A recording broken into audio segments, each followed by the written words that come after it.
Today we're in the greenhouse. I came in here this morning to do some thinning of some brassicas that were recently sown and do some watering. It feels so bittersweet being in here because this is the last succession of the cool season veggies that are going to go out into the field. And then after they're harvested and eaten, it's just like, I'm done here. And that feels so, at least for now. The farm is not going to go away because my mom is actually going to stay here and caretake for the place and live here in this beautiful place, which I'm happy about, that is still going to have love poured into it. But yeah, it's just so bittersweet. um Knowing that this is sort of like the final hurrah. The seedlings that are in here now, they started them a little bit late, and we had some like climate control issues in here, some like pest issues, but I think that everything is going to be fine. So there's some collards, there's some um kale, there's Swiss chard, there's like some straggler pumpkins that should be out there with their siblings. There's bok choy and cabbages, and I am so excited. Oh my gosh, have y'all ever heard of this cabbage? Not cabbage, collards. They're called Alabama blue collards. I'll see if I can post a picture up here. They are so satisfying. Even their cotyledons are just a deep, beautiful purple.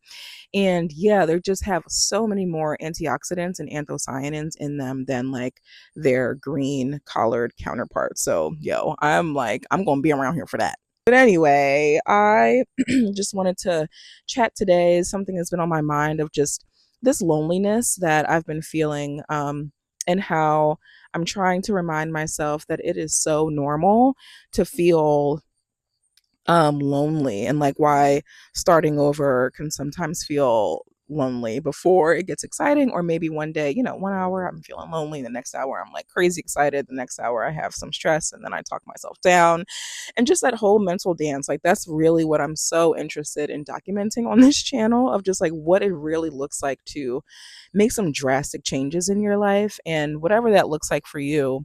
Whether you're moving to a new city, or you're starting a new job, or you're moving to a different country, or changing relationships, whatever it is for you. Yeah, there's this like loneliness and like solemnness that comes with making big changes, and that doesn't mean that they're not all the more worthwhile. So yeah, the first reason that I was thinking about is that like my backbone needs to be stinted with a confidence, child, that is unmatched, because you will be met with voices of fear from people who may care about you, um, and fear that is projected onto you. It's just so important to make sure you identify it, capture it, and then fling it into the wind.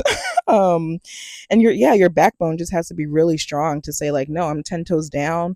I'm good. Yeah, there's some uncertainties, but I'm still going to move forward. Because if you're not careful, like those feelings and those sentiments can become your own if you adopt them, or if you're like super swayed by fear. I remember this one time I was in high school. It was like my first year of college, and I had this opportunity to study abroad in Jerusalem. Child, listen, there is always a lot going on in Jerusalem. I understand, okay? And that doesn't mean that there aren't safety measures in place, that there aren't buddy systems, that there aren't like emergency protocols in place. It's like safety, like rhythms of safety embedded all throughout this experience. They would not take us over there if it was unsafe to do so, and the only thing that I was met with was fear. So, like articles about everything that happened in Jerusalem in the past 10 years, every news article that have been like over sensationalized, and everybody I shared this with projected their fear onto me. And as an 18-year-old, it worked. So I stayed my little butt home. You feel me? I regret that, but I'm also kind of happy that I had that experience to see like what the possible outcome could be if I be listening to people all the time. Another time, like I had recently closed my farm in Philly in like 2003, and um I was planning on taking this road trip down to Savannah, Georgia, to just like decompress, relax, get a change of scenery, look at the beach. Okay. And similarly, yeah, everybody I shared that with is just like, oh, you better be careful down there in the South. It's like, what are you talking about? I mean, everybody, we're from Philly. You talking to me about being careful in Savannah, Georgia? Okay. But yeah, so it's a similar thing, like finding all these articles, crime rate in Savannah, Georgia, like this and that. And again, I had to have, thankfully I went on this trip and it was beautiful. I like camped in my car. I converted the back of my pickup truck to like a little room. I had like a cooktop in there. I had like a little bed in there. I had like chargeable stations in there. It was a really good time. But if I had let those fears from people that have never road tripped before, had never been to Savannah, Georgia before, to hamper me from going, I wouldn't have gone and had that experience, right? And it's kind of similar with my imminent move to Spain. It's like the fires that recently happened in Spain and like southern France, and any message that the embassy says is like over sensationalized and like dramatized to imply that they're saying something that they're not saying. It's like, and I'm really happy that I have those like prior situations as references to recognize it, and think about it and still move forward with it in mind, but not stopping. Because that is like a common outcome of fear. It just paralyzes you and makes you stay in one spot. And I think another reason why going through big change can feel lonely is because the people that are around you are not doing what you're trying to do. A lot of times we spend time with people that have the same belief systems or the same circumstances. And if you don't have anybody in your immediate vicinity who you can see living their everyday life, doing the thing that you want to do, you all the more have to stand 10 toes down mentally and like psychologically, because pursuing something outside of these set of beliefs, all of that motivation has to come from internally, and you have to be mentally strong in order to know that what you want is possible and to continue taking steps forward to get there. um it's just so crazy. It is so crazy. Oh my gosh, look at them. They look so much better now that they're all in their one. They are the only one in their little realm. Oh, also while I'm in here, all these lessons just like are busting out the seams because I'm like mentally going through my own thing. But we get so many butterflies in here that come in through the side vents, and they spend time knocking their heads against the ceiling trying to get out. But all they have to do is just change their perspective and go out this huge, ginormous door that I'll show you. You know, that's such a huge lesson. It's like, oh my gosh, stop banging your head against the wall, change your perspective, and fly, right? And then similarly, there's a lesson in thinning these little babies. It's like it's hard to see brassica cells, brassica seeds because they're small, they're brown, and you're sowing them into brown soil. And so sometimes you'll get like two or three in a cell, but it's very important to like thin them at this stage so that they're not competing for light, nutrients, or space. And isn't that a lesson that in order before you bear any fruit, you have to pour into yourself?